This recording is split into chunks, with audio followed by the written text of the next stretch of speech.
Welcome to today's program. My name is Glenn Deason, I'm professor of political science. With me is Alexander McCurris from the very popular and informative Duran.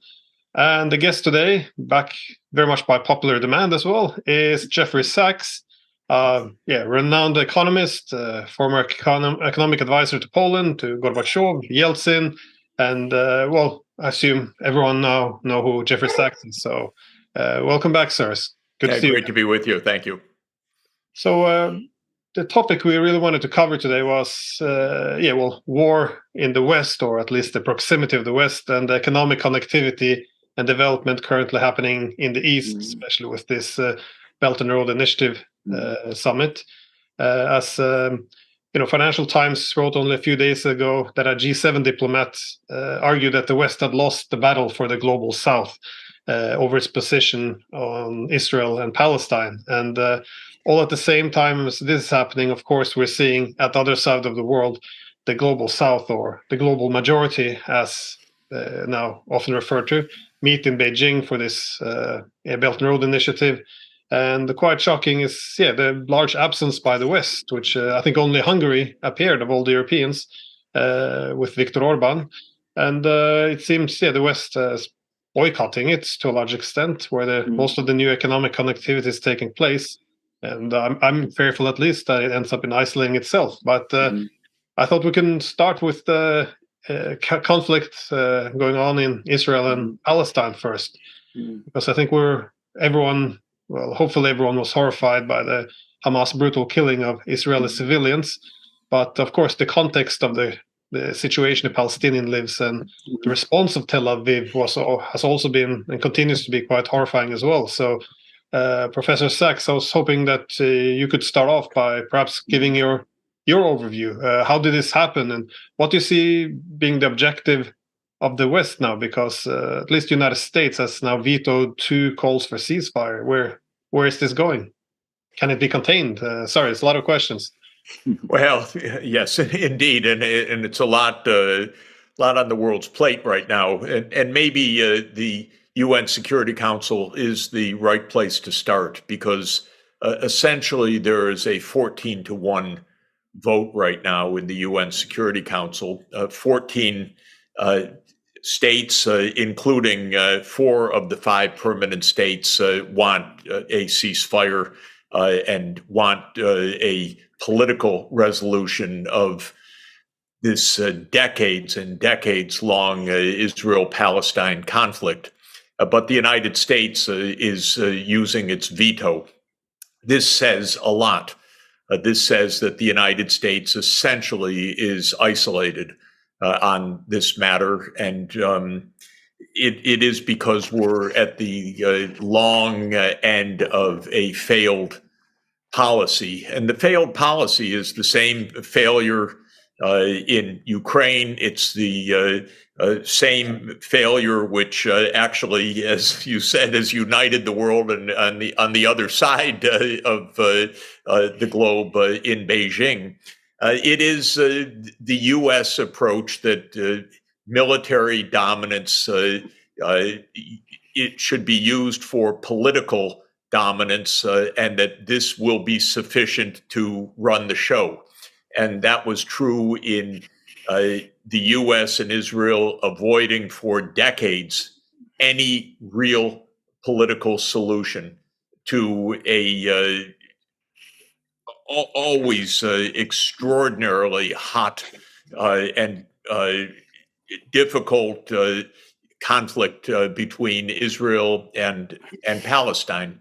It's never been resolved. It's basically a century-old conflict now, since just after World War I, when a Jewish homeland was established under the so-called Balfour Declaration. And from that date till now, there have been 2 ethnic groups in the same place, and there's never been a political settlement of that most basic issue. And the U.S. position for decades has been, we're the most powerful country in the world. We can do what we want. And allies of the United States have said, we can say what we want and do what we want because the U.S. has our back. It doesn't work. It never solved anything, but it really is unraveling now before our eyes. And similarly, in Ukraine, we have really a crisis that is essentially the same story, which is the United States, after the dissolution of the Soviet Union in December 1991, said we can now dominate the political space of the post-Soviet world, maybe not Russia directly, but certainly surrounding Russia. And we'll do that politically, we'll do that militarily with NATO enlargement, and we don't have to talk with Russia or anybody else on that. And this is unraveling also. So we have a basic foreign policy approach of the United States, which is that military power can determine political outcomes. This is always a dubious proposition, but with the declining relative power of the United States, with the rise of China, with the rise of many more countries as regional powers, this whole proposition that the U.S. Leads is completely anachronistic, and it's failing everywhere. But it's fascinating that President Biden has just given a dreadful talk to the American people, where he uses every cliche of the 1990s. In fact, quotes Madeleine Albright of the indispensable nation, as if we haven't had the past 30 years and the unraveling of this whole process. So what we're seeing is sad, but it shows a U.S. Leadership that is absolutely without an understanding of the rapidly changing world, and has no tools to address it. And lead is probably much too strong a word, actually, but somehow formally presided over by an octogenarian who's especially out of touch. This doesn't work. It's extremely dangerous. The American people do not understand what's going on. The media do not help at all. They only muddy everything. Our internal politics in the United States is a complete mess, as the fight over the Speaker of the House in the House of Representatives demonstrates. So it's a mess. There's a lot of killing and violence taking place. Tensions are high. Understanding is low. Diplomacy is dreadful. But the one glimmer in this is that there are 14 votes out of 15 in the UN Security Council that are pointed in the right direction, which is that we need a political settlement in the Israel-Palestine conflict. And that shows to me something more fundamental, which is that it's not impossible to find a political approach more generally to the world for this kind of post-neocon era that we're soon to be entering, if we don't blow ourselves up in the meantime. I completely agree. I completely agree with every point just made. Can I say that for me, there's been two things that have stood out most of all about this crisis. We've had many periods before when there's been great violence in the Middle East, and it's been awful. And this is another one, and this one has been particularly awful. But up to now, everybody has looked to the Americans to come up with the solutions. They've been the people who've been coming to the Middle East. They've been brokering or trying to broker or going through the motions of brokering agreements and ceasefires and those sort of things. And I think the general consensus everywhere, on every side now, is that the Americans have failed, that they have not managed to move this process forward. And we've had the President of the United States going to the Middle East, and instead of making the situation calmer, which is what he should have been trying to do, instead of taking steps, as far as I can see, to de-escalate, from what I can tell, his visit has, if anything, made things worse. He has not been able to speak to the leaders of the Arab states. We've now reached that stage where the Arab states no longer want to speak to the President of the United States, which is something unprecedented in my lifetime. Just before we did this program, there was reports that President Mahmoud Abbas of the Palestinian Authority has now refused a call from President Biden. So the Arabs have had enough of the Americans. The first time, as I said, that the President of the United States goes to the Middle East, nobody is prepared to speak to him. He offers no solutions. He doesn't talk about ceasefires. He makes a speech which, exactly as Professor Sachs says, on the Middle East seems to me more like an exercise in ticking boxes rather than coming up with any kind of constructive ideas, and which is full of cliches. He goes off on a tangent discussing Ukraine, hardly apropos at this time, I mean, it seems to me, and offering no solutions, no real ways forward, just ticking boxes, and exactly as Professor Sachs said, retreating into cliches.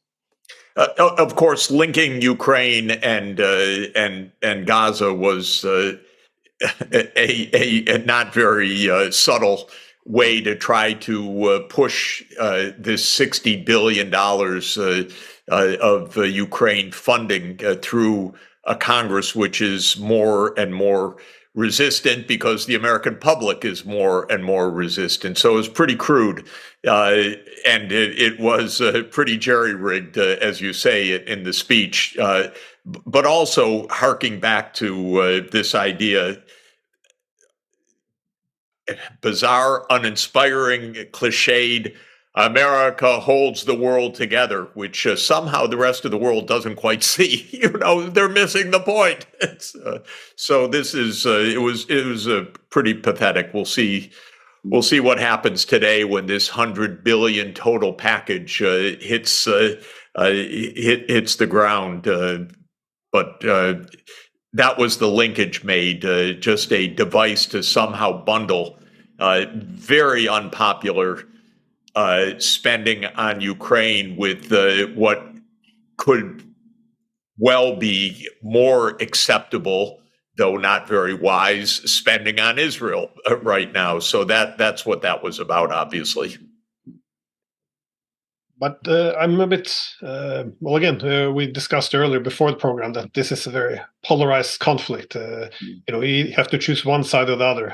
Either you have to support Hamas, apparently, or you have to support the ethnic cleansing in Gaza. But I was wondering, even if our point of departure, just to look at how the world has changed, if our point of departure is, we want to take a pro-Israeli position, only looking at Israel, would it not then be also in the interest of Israel at this point to start to look for a political settlement? Because, well, as Professor Sachs pointed out, for many years, Israel didn't have to make any compromise, didn't have to accept any political settlement, especially over a Palestinian state, because it had the unconditional support of the United States as the hegemon. But I would say what we've seen now, not just recently, but a wider, longer trend is the relative decline of the United States, losing its influence in the region, the entrance of new actors. We see that Israel itself is becoming more divided internally. We see allies of Israel becoming more appalled, taking a greater distance after its use of force. Its neighbors are growing stronger, and also the new rising great powers, be it China or Russia, none of them going against Israel, but certainly they want a more balanced approach to the region. So my argument is from purely pro-Israeli perspective, if it will be weaker tomorrow, would it not be in their interest to make a deal today in terms of a political settlement, as opposed to going into its deepest conflict at a time when its position is weakening? If I might start on that, first on the polarization, partly it is a deep human impulse of us versus them mentality and dynamics, but partly it is, of course, a propagandistic game. And Orwell explained it very, very well in 1984, his his book, not the date of that book, but in the 1940s, that you obliterate the past so that you can propagandize the present and the future.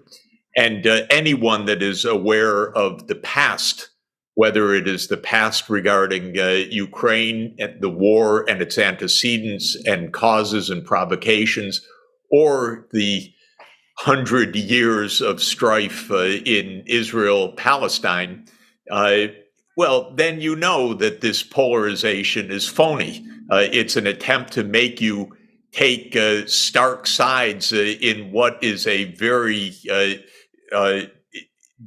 deep, complex issue which needs a proper resolution politically, not by a simple military control by one side or the other. So the first point of this polarization is we would not be so polarized if there was a proper accounting of history and background, and some memory of that which we're told repeatedly by the dominant narratives of power. Don't have memory. Listen to us.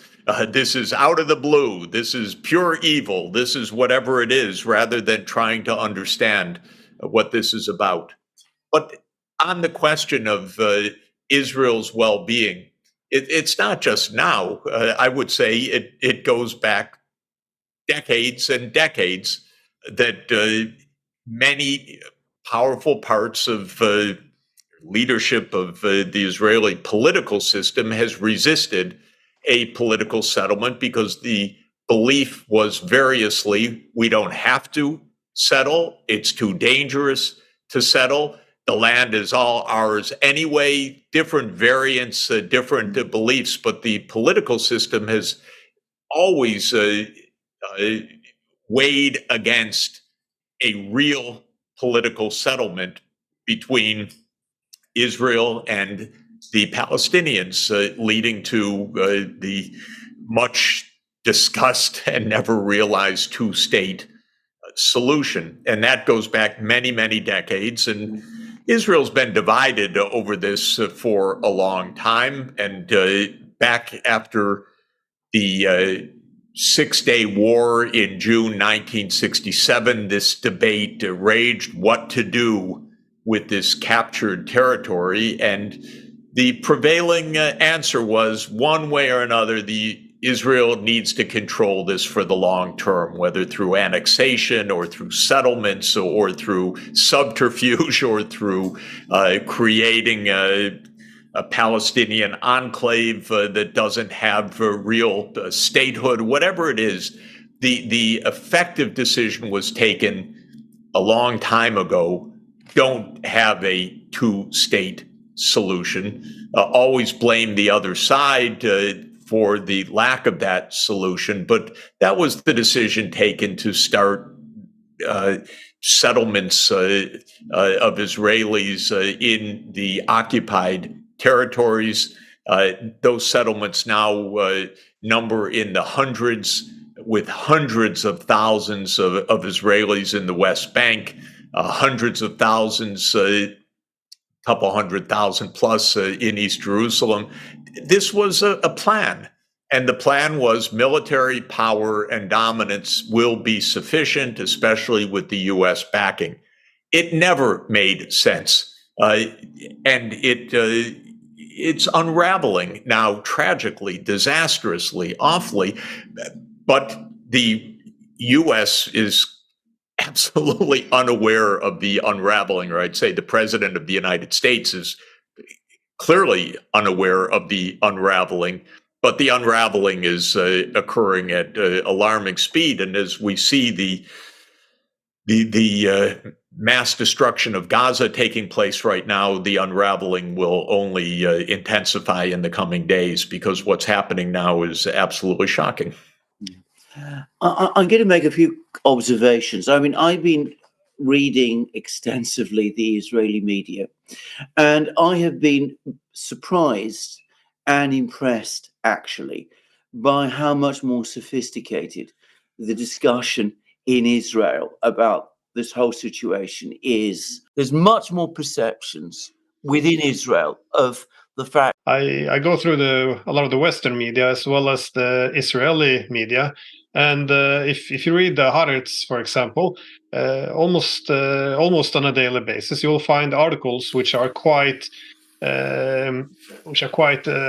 critical of the policy. Now, I wouldn't frame it as being anti-Israel, because the main argument is, by forcing people in Gaza to live in this manner, to essentially set them up in what now some resemble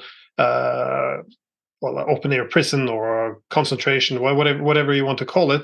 There also is criticism, even from, I think it was a former head of Mossad who referred to it as an apartheid state, given that you have two different sets of rules and laws for Jewish versus the Palestinian citizens. So it's quite surprising that they allow for this, or they have this some pluralism, or some debate at least within Israel, in terms of defining, their interest is, what is a pro-Israeli policy, and it feels like they at least have the discussion of what should be defined as such. But one gets the impression that in the West we locked ourselves down, which we often do in foreign policy, by the way. Is if you support Israel, then you support the being pro-Israel against the Palestinians. To some extent, we see this across many conflicts. We see in Ukraine as well. If you're pro-Ukraine, that means you have to support the toppling of their government. You have to support the anti-terrorist operation against their own people. You have to support sabotage of peace agreements. A lot of policies which actually aren't very pro-Ukrainian at all. And I just feel like we see the same now with Israel. What is the background of this? So why do you see, is there something to the foreign spectator that makes things more polarized, or in defining things more as us versus them?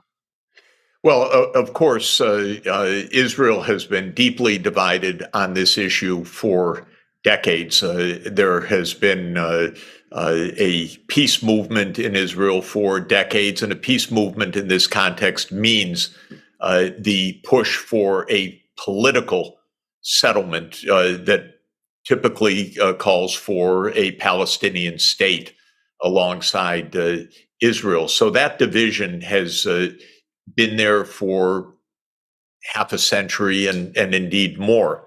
And before the Hamas attack, Israel was absolutely out on the streets in the bitterest political conflict between the supporters and opponents of the Netanyahu government over not exactly this issue, but the part of the public that despises Netanyahu as a politician, who believes that he is corrupt, power-seeking, unprincipled, and that brought hundreds of thousands of Israelis out on the streets. So this is one of the points that weakened Israel in the lead up to these events. The guard was down because Israel itself was at each other's throats, actually, over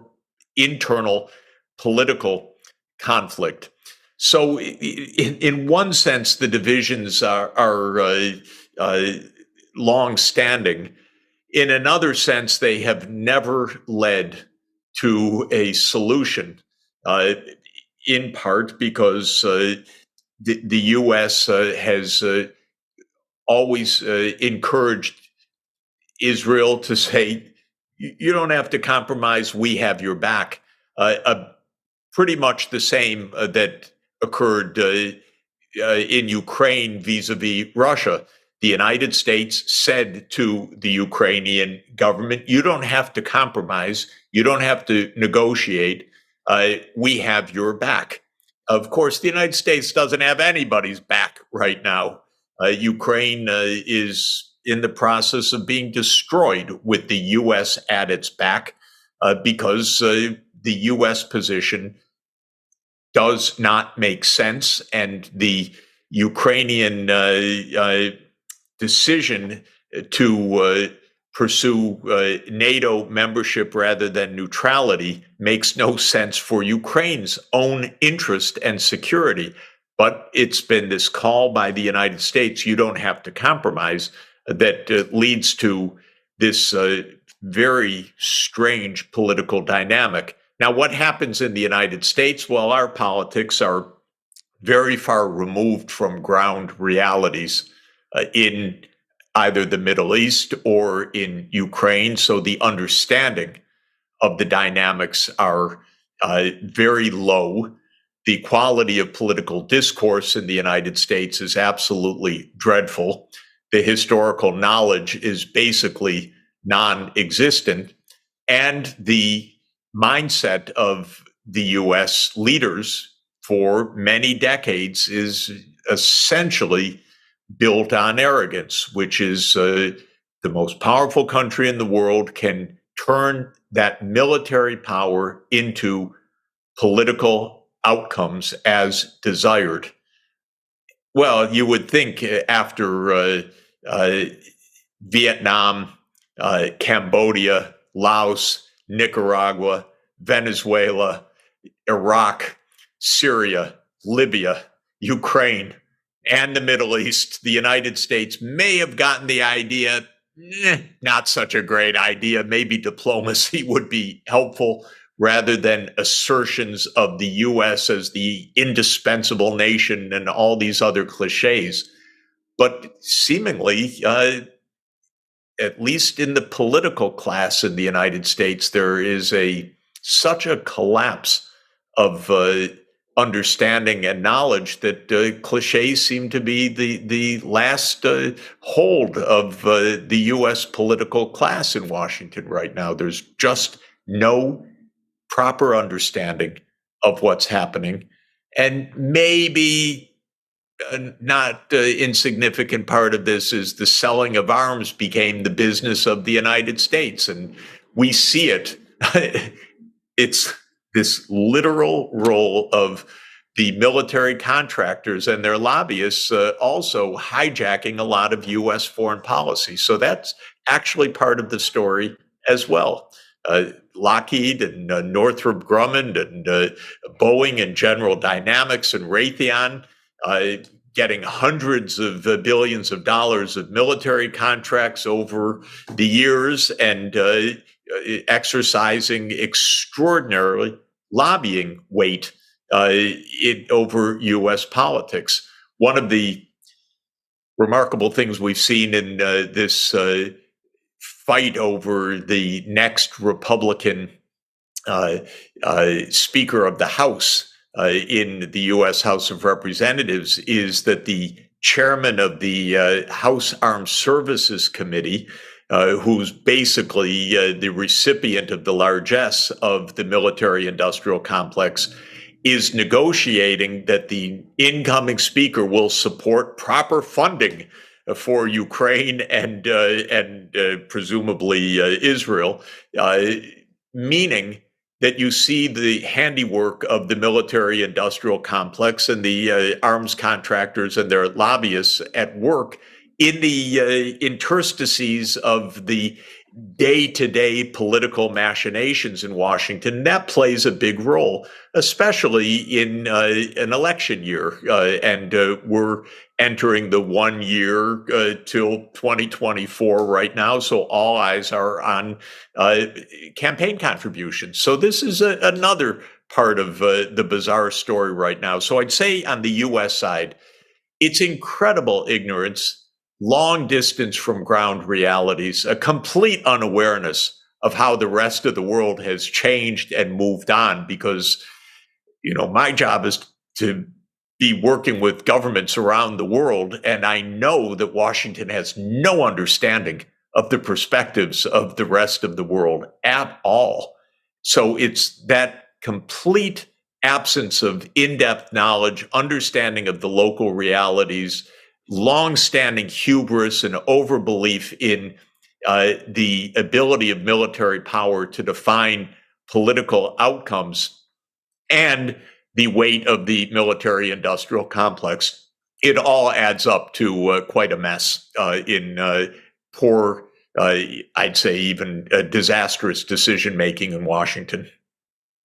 Well, speaking of failing to appreciate the changing realities in the world, obviously, as things are stagnating in the West, we see now in the East there is huge economic changes in the international economic infrastructure. We've spoken before, the three of us, about BRICS, this grouping of Brazil, Russia, India, China, South Africa. Obviously, an important institution to decentralize the international economic system. Of course, now with 6 more states being, Argentina, Egypt, Ethiopia, Iran, Saudi Arabia, and UAE. We have this takes on a huge format, and this accommodates everything from the diversifying or decentralizing technologies, industries, transportation corridors, banks, currencies across the board. But at the moment, we also have had this meeting now, as I mentioned in the beginning, with the Belt and Road Initiative, which is quite fascinating. This is effectively the whole world except the West represented, and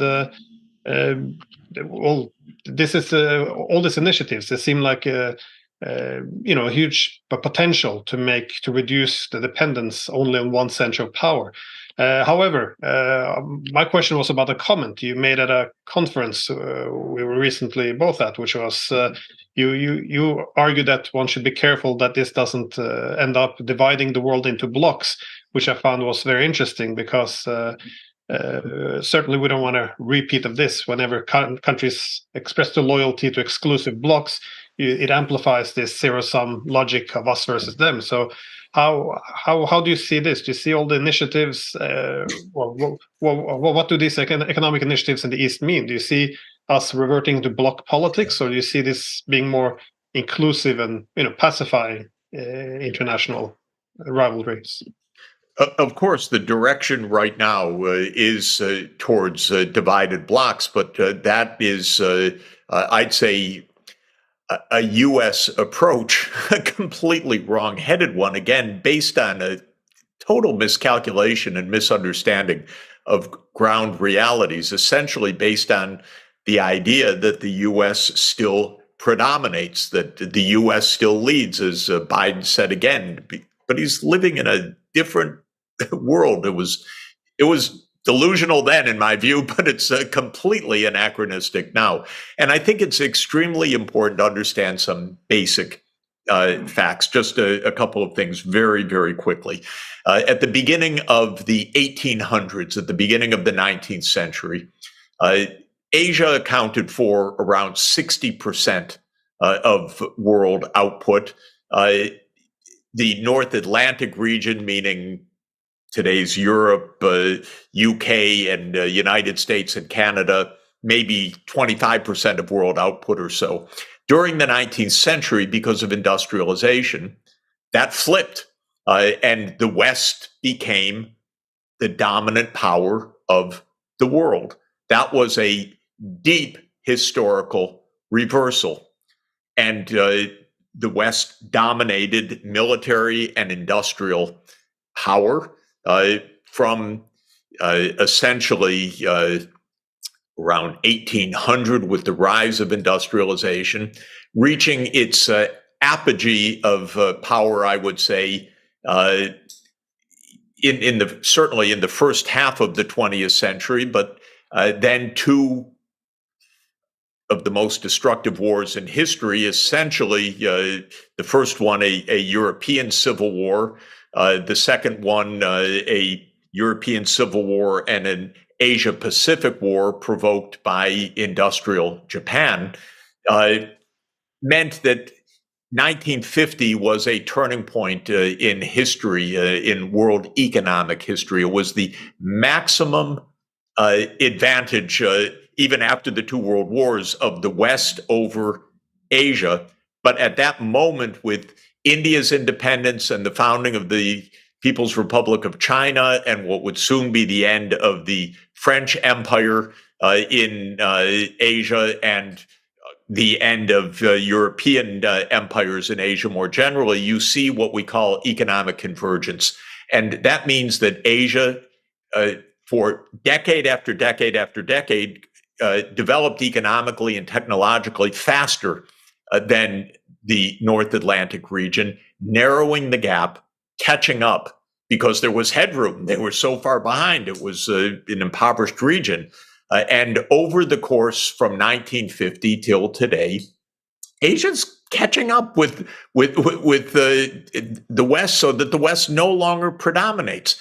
The mindset of the West continues. Nostalgia is extraordinarily powerful.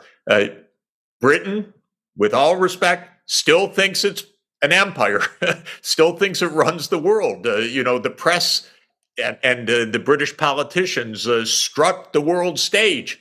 It's been a long, long time since that made any sense. And the United States is roughly in the same position, but lagging behind a bit right now. And what happened is China became a larger economy than the United States already many years ago. If both economies are measured at a common set of prices, what we call purchasing power adjusted prices. And the BRICS, as you mentioned, Brazil, Russia, India, China, and South Africa, those five already were larger than the G7 countries in recent years.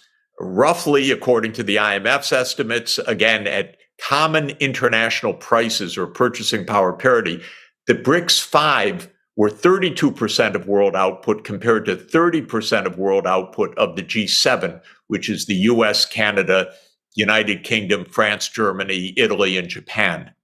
And so already this change had taken place. Now you add the 6 new members of the BRICS, and it's 37% of world output, according to the IMF data, compared to 30% of the G7. We're in a different age right now. And China is exceedingly sophisticated in its diplomacy and on the right track, because the Belt and Road Initiative, which is in its 10th anniversary and its 3rd big summit, now engages 150 countries around the world, developing 21st century connected infrastructure. And when you read the commentaries and the analysis out of China in the context of this 3rd BRICS forum, it's absolutely on target and highly sophisticated. They call it multidimensional connectivity because it's energy, it's transport, and it's digital. China is at the cutting edge of all 3 of those technologies.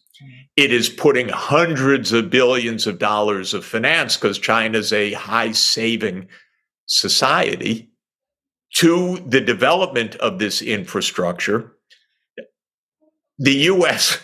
badmouths the Belt and Road Initiative. Oh, it's a debt trap. It's something stupid.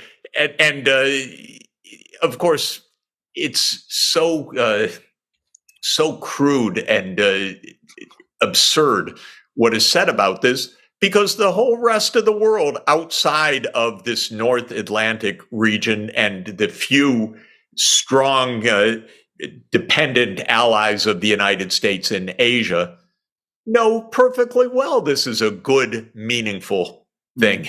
And so this was a big success of China, because not a propaganda or narrative, but because China's Belt and Road Initiative makes full sense.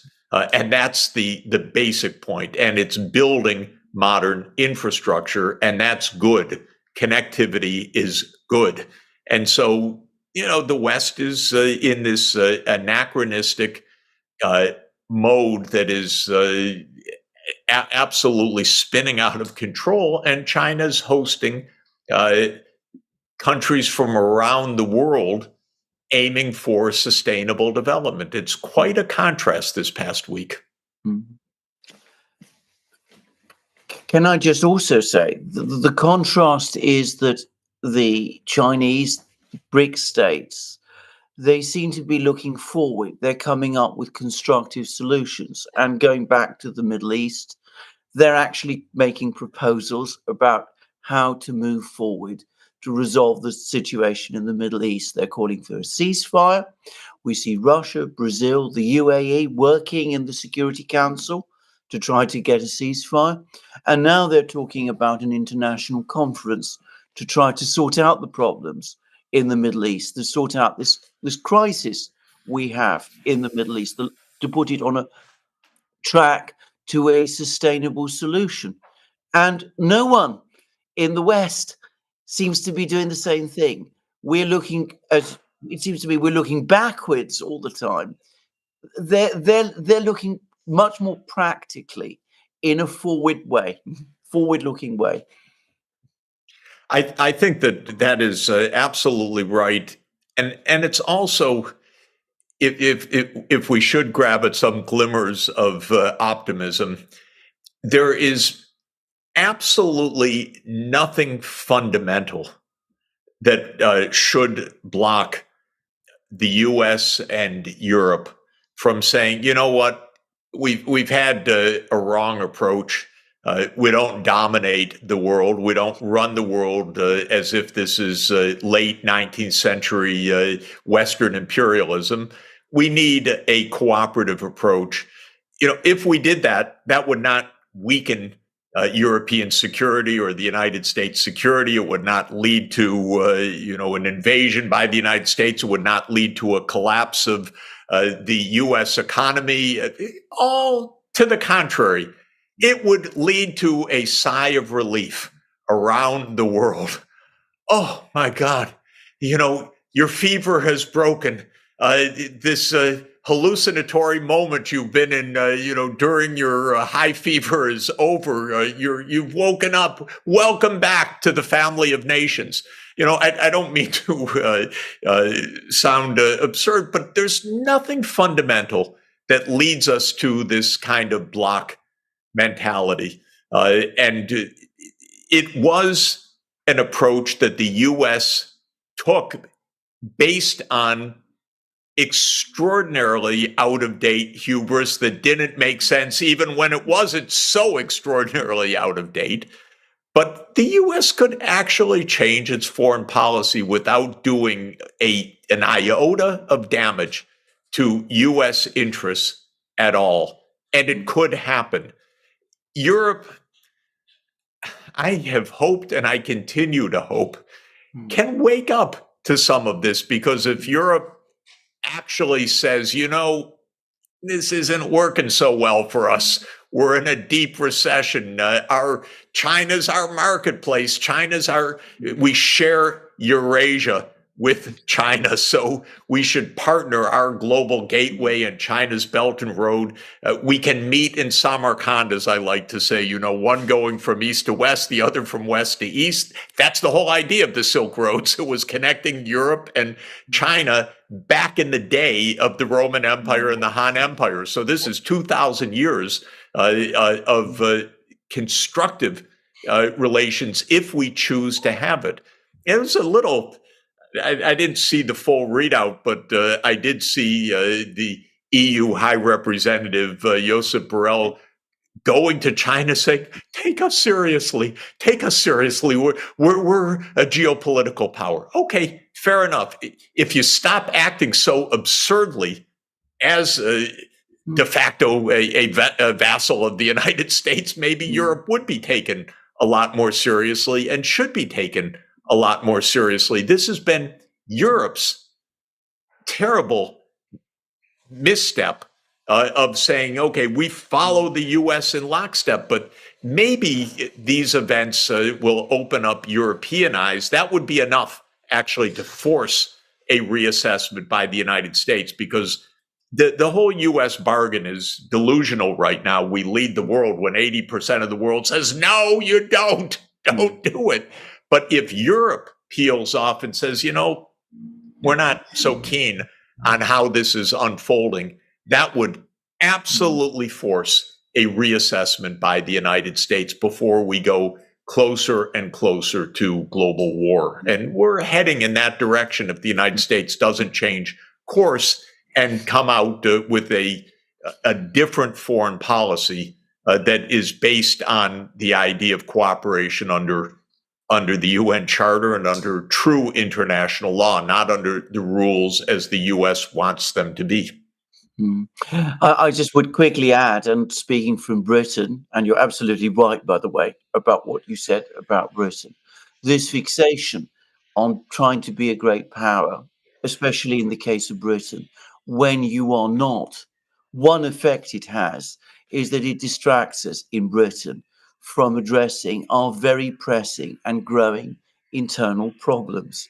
If you live in Britain, you will know exactly what I mean. We have been living off the legacy of empire, and that is frittering away, thank goodness. And the result is that we are becoming less adapted to the changes of the modern world than we should be. And can I also say, coming back again to the Middle East, I am absolutely, perhaps this is controversial, I think this is a entirely solvable problem. I think this is a point I really do want to make because many people tell me that it is insoluble. I don't buy it. I think it can be resolved. I think if you speak to people on both sides, Palestinians and Israelis, there is a weariness and a desire to find peace. And I think that you can build on that. And obviously, there's people with maximalist objectives on each side, but I don't think they're anywhere close to being even a significantly large minority. That's my own personal view. I agree with that completely. And even the issue of the militants can be solved by a broader diplomatic solution, because that would end even the capacity of these absolute extremist elements to be able to subsist in this environment. So a solution obviously can be found. It could be still the long talked about but much evaded two-state solution, or it even could be a democratic one-state solution. Both are possible.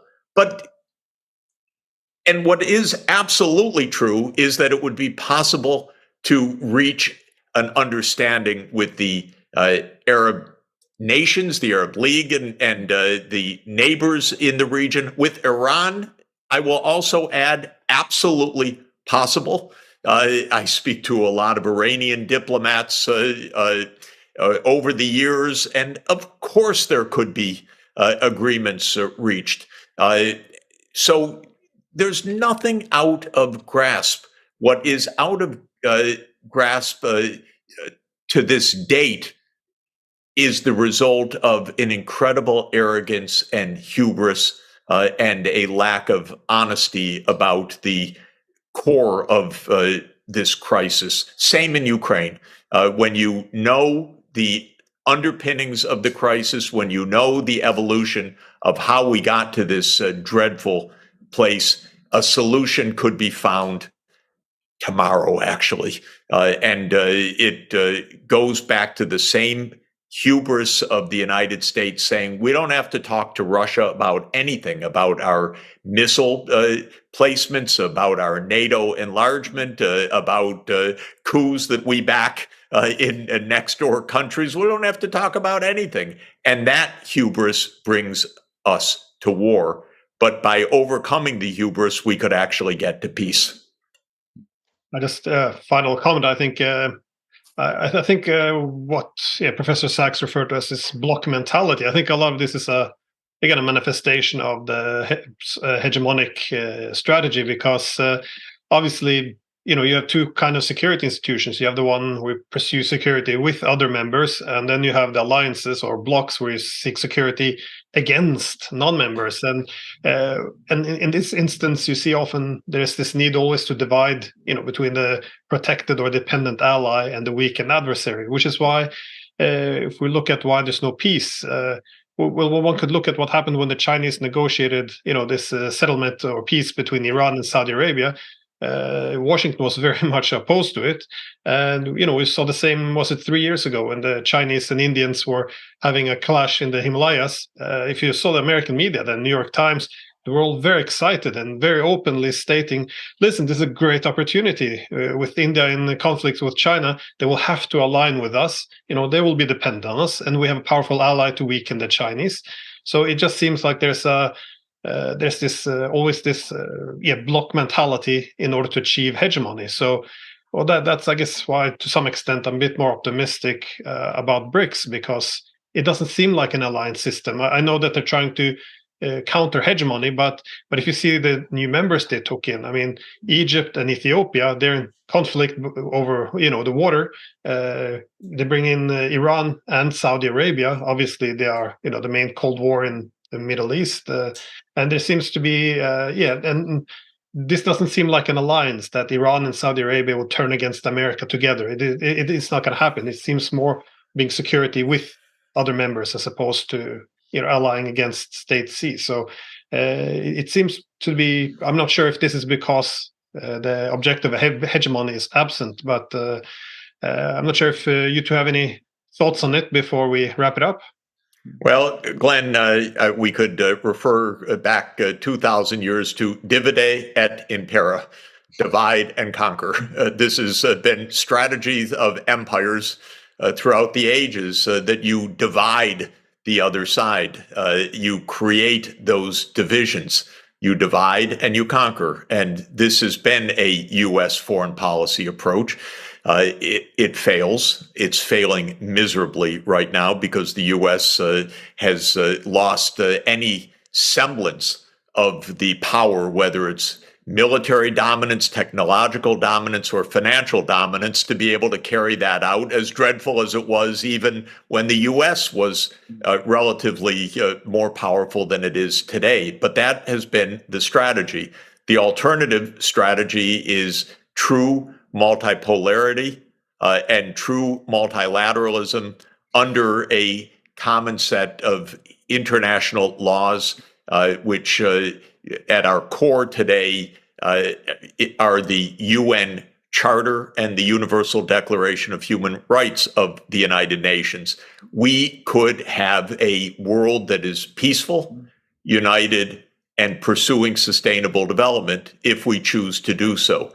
And we need to put aside the hegemonic aspirations and the divide et impera strategy of U.S. foreign policy, and then we can make some progress. I have little to add to that. I'll just say this. My impression is that most of the world, not the global south, the global majority, I think that was Professor Sacks's term, and I think it's the one we should increasingly use. They understand what this is, setting countries against each other, China against Russia. We see articles in Foreign Affairs that talk about, the Russians, they need to find strategic autonomy from the Chinese, so they need to turn to us. That kind of thinking. The Indians and the Chinese are opposed to each other, so let's find ways of exacerbating this and get India on our side. I think most of the world is exhausted by this. I think they're fed up with it, and I think that basically what we're seeing now with this current crisis is they're saying enough of this. We have to move on. The world has changed. It's also changed profoundly in economic and technological terms. We have to get on. It is in our interests to. It is in the interests of our people to get on. We have to get on because we cannot afford war, and war is too dangerous to be indulged in the way that perhaps 200 years it could be. And these attempts by you in the West to continue these obsolete and anachronistic block policies and manipulative policies, we've had enough. And if you don't join us, well, we'll just go ahead and do it without you. And that's I think where we're going. Beautifully put. Yeah, no, I agree. I think just Europe, we're in a very new position. We've always been the subject. I think we're becoming the object now of geopolitics, because now we are being put in the division of we're being asked to cut ourselves off from the Russians, from the Chinese, who are also absent there, and becoming very, very uncomfortably dependent on the United States. So, we're usually at the other end of this. But anyways, we went a bit over time, but I just want to thank both of you for your time, Professor Sachs, Alexander, excellent. So I was so much more I would like to talk about the prospect of a BRICS currency or alternatives, but we have to do this some other time, I guess. So, let's do that too. Thanks again for your time. We need to have more programs, and that's a good thing. Great. Agree.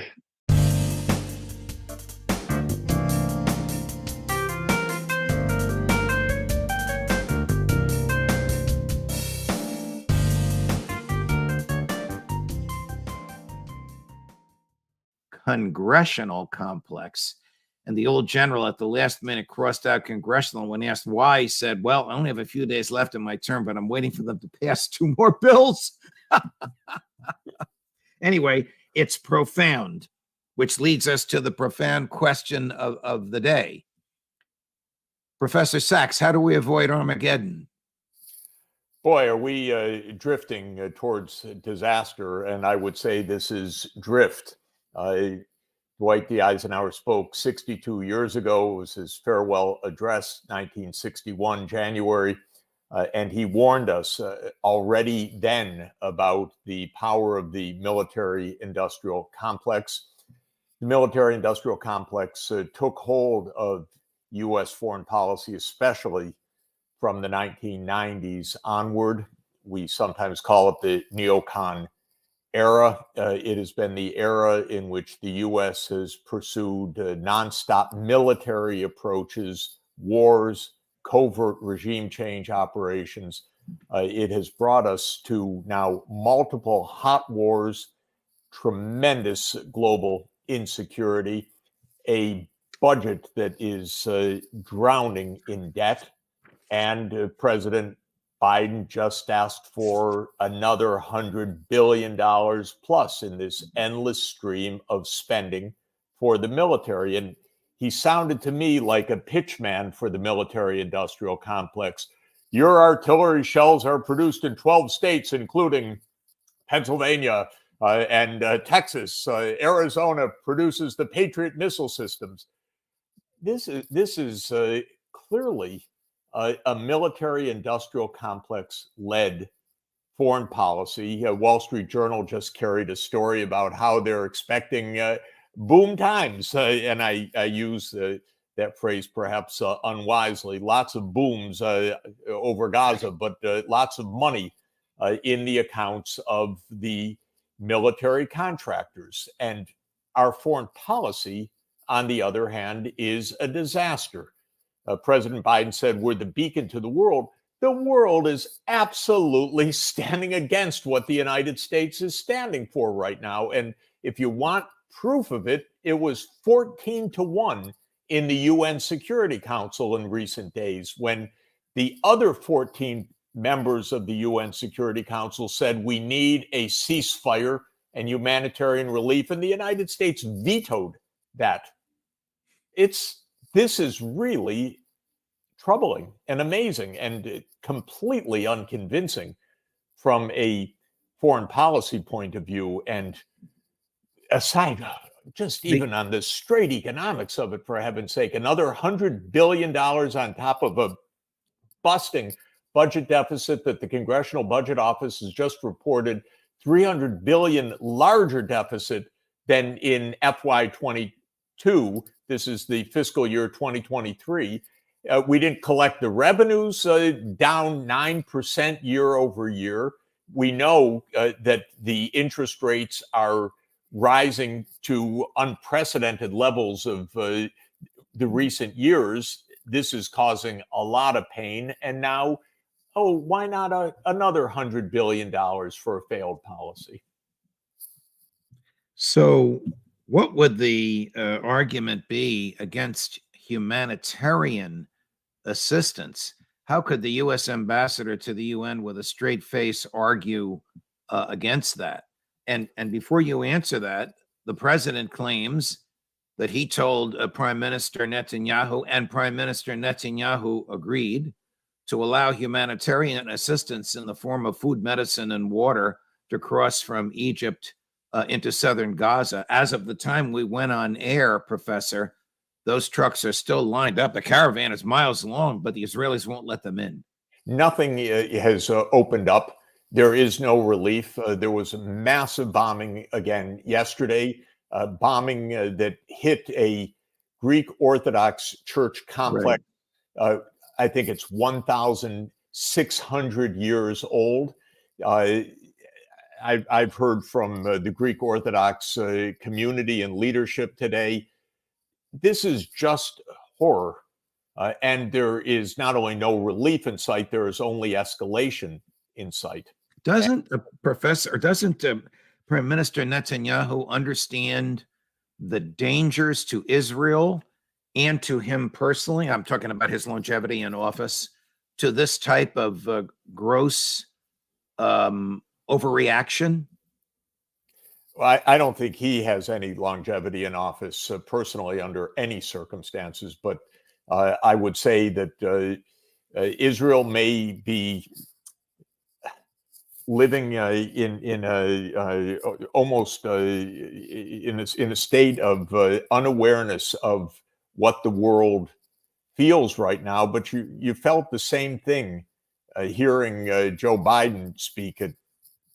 To me, it was a speech from 30 years ago. Indeed, it used the rhetoric of 30 years ago as if nothing had happened in the past 30 years and nothing had happened in the past 7 days. We're alone in this, and we're not protecting Israel by basically standing by while this disaster in Gaza unfolds, which is absolutely inimical to Israel's own interests.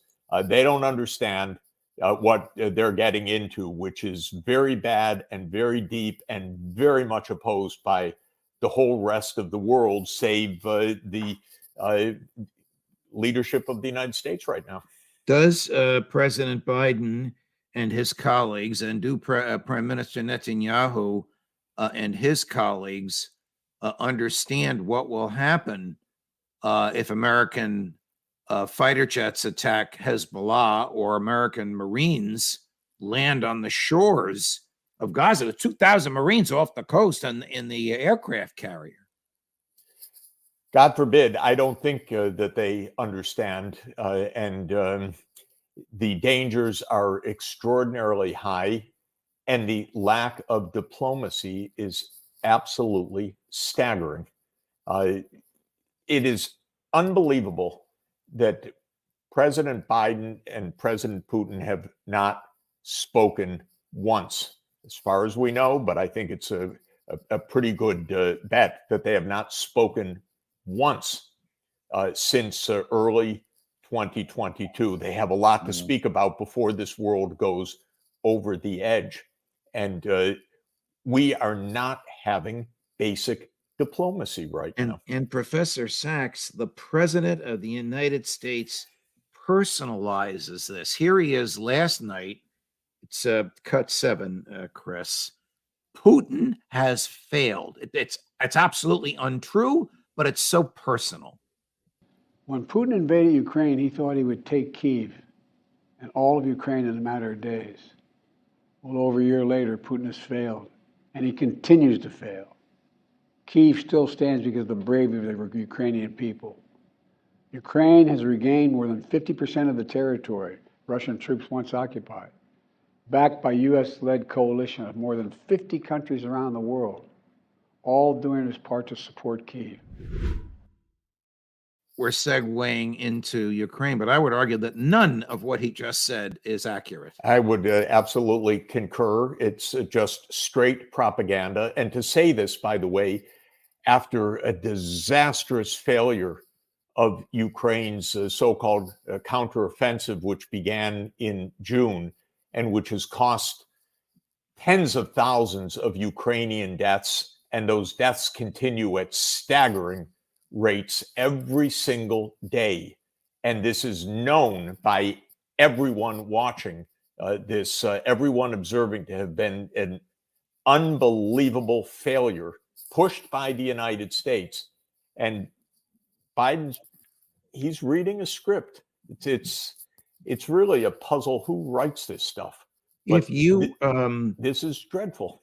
if you had been the Secretary of State, and how I wish you were, Thanks for that. talk about sleepless nights. Yeah, exactly.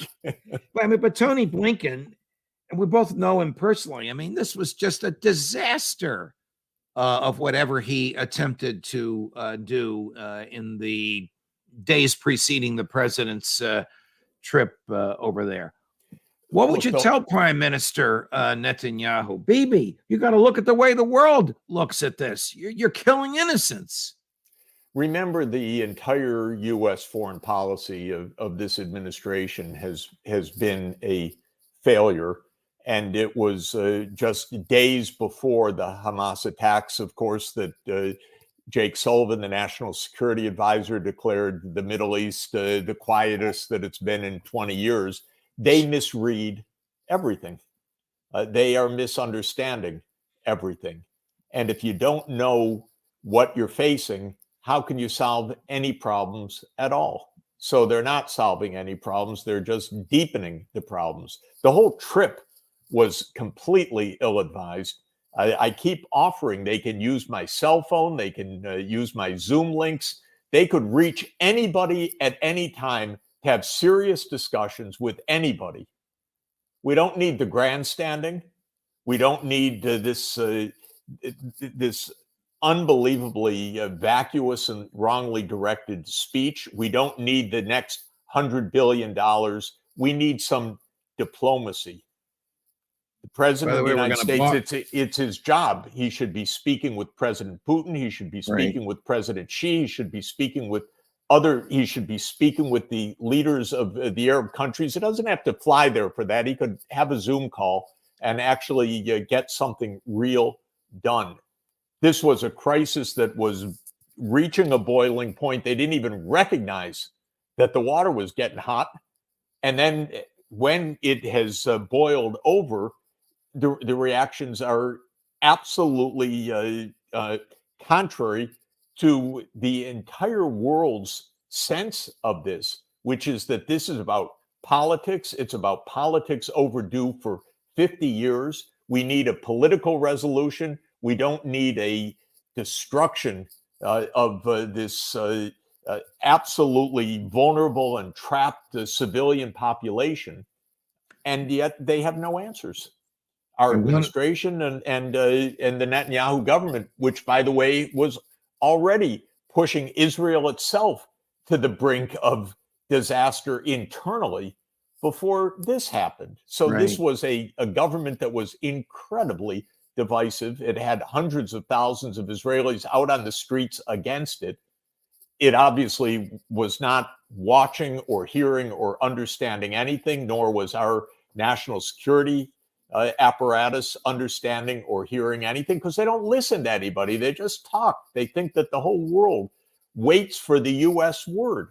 And Biden said it yesterday. It's, again, like a blast from the past. We're the indispensable nation. The whole world looks to the U.S. for leadership and blah, blah, blah, in the midst of a complete collapse of diplomacy. This is very, we'll play exactly what he said. It's cut 9, Chris. This is very George W. Bush-like.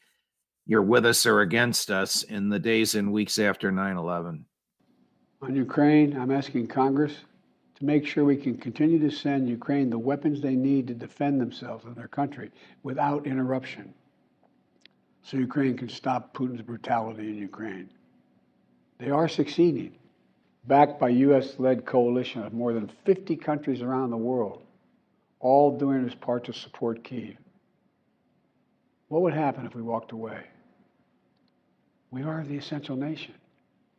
Meanwhile, Putin has turned to Iran and North Korea to buy attack drones and ammunition to terrorize Ukrainian cities and people.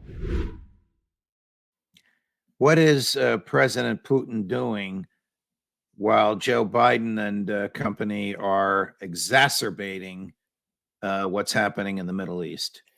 You know, it was almost a split screen for the world in last week. the U.S. foreign policy coming unraveled in Ukraine and in the Middle East. And halfway around the world in Beijing, President Xi was hosting world leaders in a celebration of a 10-year initiative, the Belt and Road Initiative, which is building infrastructure, fast rail, 5G networks, renewable energy, long-distance transmission grids, with partners of 150 countries. And China's saying, we want peace, we want cooperation. The world leaders came there. President Putin came. They declared their unlimited friendship and partnership. It was President Putin's third visit for Belt and Road initiatives. These are global gatherings that China has hosted since 2013. President Putin's been there for all three of them. It says something. But by the way, there were leaders from all over the world in Beijing, and what they were saying is, we want peace, we want development, we would like connectivity, we want fast rail, we want energy transformation, we want all of that, and China's helping to finance it. And we're spending trillions and trillions of dollars in the last 20 years. By one estimate, it's over $8 trillion that we don't have, can't afford, took up debt to do on military approaches, not on building infrastructure, on blowing up things. And this is the difference. This was the split screen in the world during the past week. And I have to tell you that notwithstanding the dysfunction at the moment in the House of Representatives, once that is resolved, the war party, which is 90% of both houses of Congress, I think, beyond question, will give Joe Biden what he asked for. I'm waiting to see, because the American people are really against this, and the numbers are rising. It's overwhelmingly clear in the Republican grassroots and in the independents of this country. The Democrats maybe are following Biden's lead on this, but the American people do not want this and don't deserve this.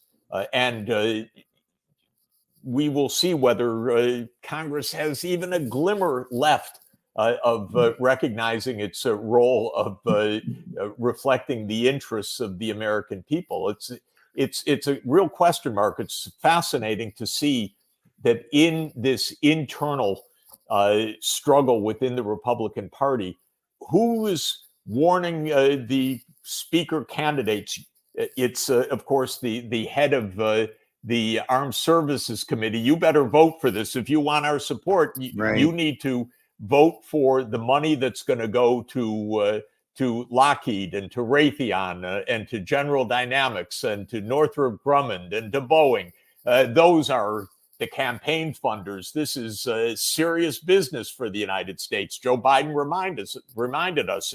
They figured out put all those factories in different states so that you can continue to get the money. You got that exactly right. So the representatives in those states will always vote for war and say, look, I kept your job for you. That's it. The jobs in the neighborhood, right. And they were put there for a reason, to keep the money flowing. And that's what President Eisenhower was telling us. My God, the Supreme Allied Commander of forces in World War II was the one warning us about the military-industrial complex. An amazing reality. Correct. And we're living it, and we are suffering it, just as he warned 62 years ago. I'm going to lighten this up just a little bit, although there's serious implications even to this humor. This is President Putin inviting can't make this up, inviting President Biden over for pancakes and tea. If Russia has lost the war, why do they, the USA, supply ATACMS?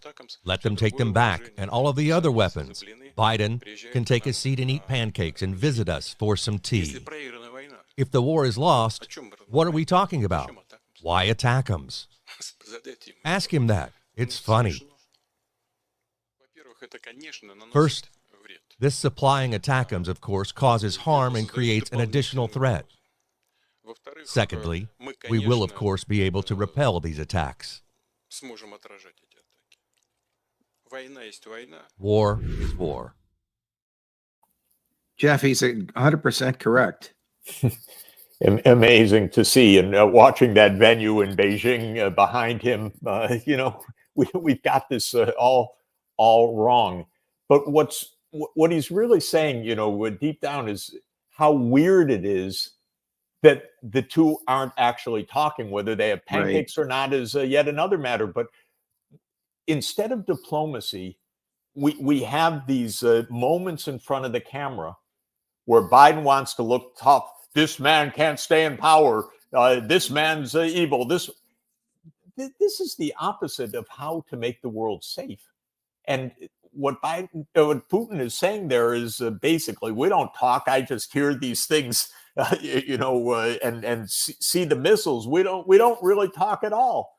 And so I think underneath this was the weirdness of the way that.